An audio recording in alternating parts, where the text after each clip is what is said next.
ביאת משיחנו ינהי קהילתנו כולם יוצאים לקראתו לעזיז רבי דאגון ביתו אשרי כל משפחת ביתו כל אחד הוא איתו מקובלת תפילתו לפני אלוקים אשרי משפחת Bishut Marev Rabotai, comme vous savez tous, si Dieu veut ce soir, c'est la veille du Yom Kippour. Que Dieu fasse que Bastation passe une belle fête. Ce soir, on va être habillé en blanc.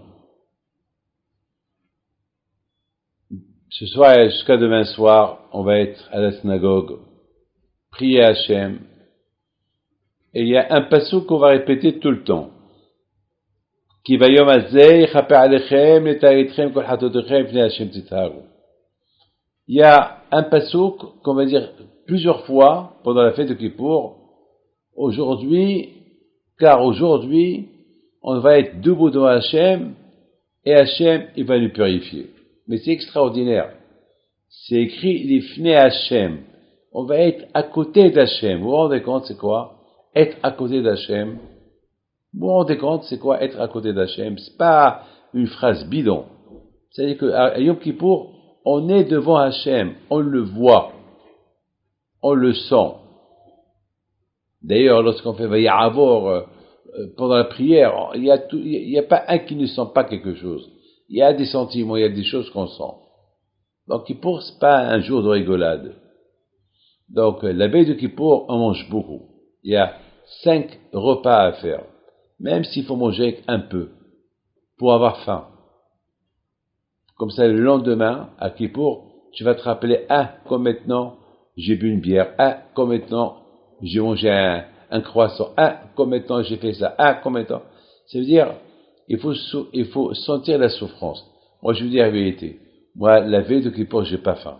La peur de Kippour, elle me coupe la faim. Mais, je fais tout pour manger n'importe quoi, les 5 repas. Rabotai, la veille de Kippour, c'est un jour qui est extraordinaire. Parce que la veille de Kippour, déjà, on demande pardon à chacun. Parce qu'on n'a pas le droit de, surtout, demander pardon aux parents, aux amis. Il ne faut pas avoir honte. Appelez. Parce que c'est pas de la rigolade. Parce que Hachem, lorsqu'on fait Teshuvah, il nous pardonne. Mais Akadosh Baruch Hu, et il est très conscient à Akadosh Baruch Hu. Il dit, moi, de toute façon, je vais vous pardonner, mais je ne peux pas vous pardonner le mal que vous avez fait à vos amis. C'est quelque chose que je ne peux pas pardonner. Je voudrais vous raconter une histoire. Une fois, ça s'est passé à la Yeshiva à Villeurbanne, il y a longtemps de ça. J'étais en train on était en plein prière de Kippour, j'ai remarqué un étranger qui était dans un coin debout. Bon, après la prière, je voulais lui parler, après j'ai dit non, demain je parlerai. Et le lendemain, je l'ai vu debout dans un coin, habillé en blanc, et il faisait des prières, il criait, et chaque fois je me demandais, mais c'est qui celui-là? Je ne connais pas, je ne l'ai jamais vu. Bon, avant l'année là, il y avait une pause. Je vais vers lui, je l'appelle, je lui dis, qui es-tu? Il m'a dit, moi, j'habite à Bordeaux. Très bien. Et vous avez de la famille ici? Non. Et chez qui vous avez passé la fête? J'étais chez personne. Et où vous avez mangé hier soir, avant Kippour? J'ai pas mangé. Alors, ça veut dire que tu es un ta'anit presque 2 jours. Il me dit, oui, parce que je suis arrivé juste avant Kippour, parce que j'étais en voiture et j'avais pas le temps de chercher un hôtel. À l'époque, il n'y avait pas de téléphone, il n'y avait pas de portable, il n'y avait rien du tout. Donc, j'ai eu d'appel pour lui. Je dis, mais tu aurais pu nous le dire, on t'aurait apporté à manger. Rabbi David, j'avais honte. Je lui dis, super, tu es un garçon extraordinaire. J'ai vu que je suis resté debout. Depuis hier, tu es debout. Et où tu as dormi? Il me dit, j'ai dormi ici à la Yeshiva. J'ai parlé avec tel et tel. Et il m'a donné la permission de dormir à la Yeshiva. Donc, j'ai collé quelques chaises et j'ai passé la nuit sur les chaises et pas beaucoup dormi, mais c'est pas grave. Je lui dis, alors, ce soir, tu viens manger chez moi. Il me dit, non, je suis désolé, je suis obligé de retourner à Bordeaux. Et je suis obligé parce que j'ai un rendez-vous très important. Je lui dis, pourquoi tu voyages ce soir? C'est pas possible, tu peux pas voyager ce soir. Il m'a dit, oui, Rabbi David, je suis obligé de voyager. Je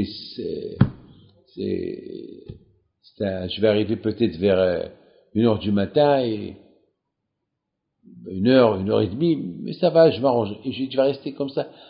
Il m'a dit, non, Rabbi David, ne vous inquiétez pas, je vais acheter quelques fruits, etc. J'ai dit, attends, mais pourquoi tu presses?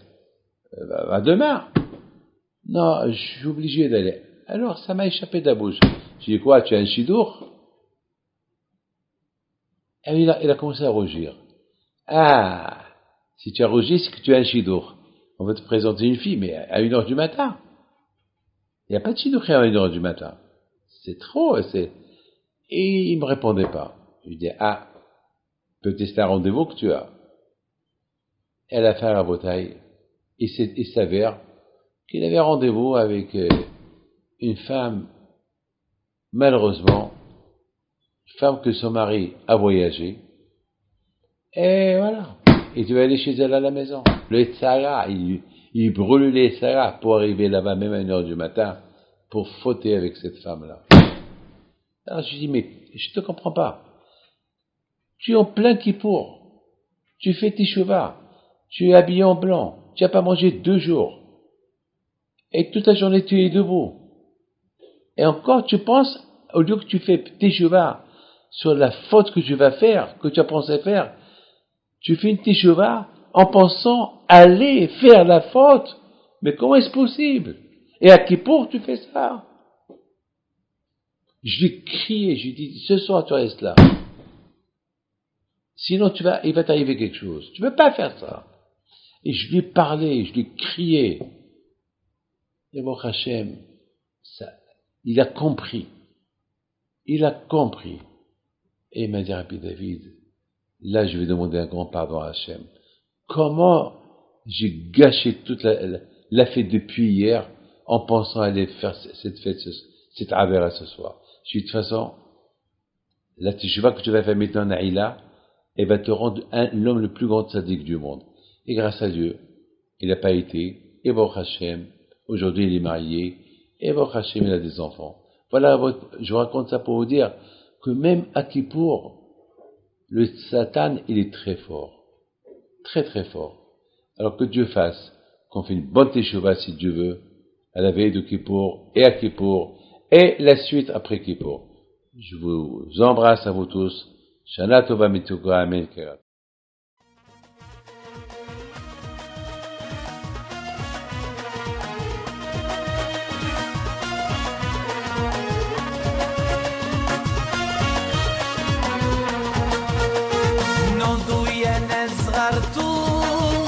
على ربيع حيم بنتو وقف لنا زي خو